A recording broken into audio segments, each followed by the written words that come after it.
فيما يرتبط بالثواب على زيارة الإمام الحسين، هل هذا الثواب مختص بمن زار الحسين أم أن هذا الثواب أيضا يجري لمن زار رسول الله وسائر العتبات المقدسة والمزارات الشريفة لأهل البيت؟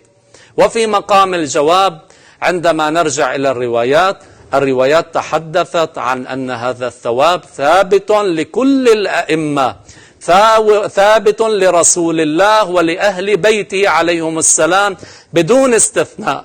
نعم، يوجد خصوصية في هذا الثواب وأعظم مزية لزيارة قبر الحسين عليه السلام، وندبت الروايات على زيارة الإمام الحسين أكثر ما ندبت على غيره من أهل البيت عليهم السلام. في سؤال سبقت به سأقدمه الآن، تناقض أيهما أفضل، المدينة ولا كربلاء؟ سؤال.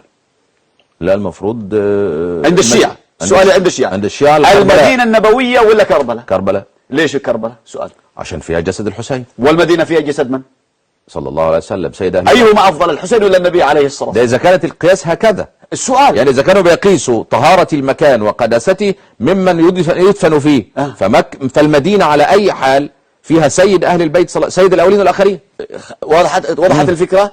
إذا كانت كربلاء أفضل من من المدينة لأن فيها جسد الحسين، المدينة فيها جسد النبي عليه الصلاة والسلام، لماذا لم تكن أفضل؟ إذا النبي أفضل من الحسين.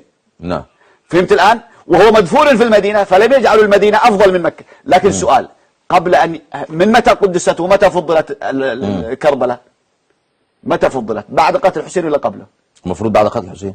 طيب عندما كان الحسين في المدينة، عندما كان الحسين في المدينة أيهما كان أفضل، المدينة ولا كربلاء؟ المدينة. ليش؟ عشان فيها الحسين. إذن العلة في تقديس كربلاء ما هو؟ الشخص نفسه. إذن لماذا لم تكن المدينة مقدسة وفيها النبي عليه الصلاة والسلام؟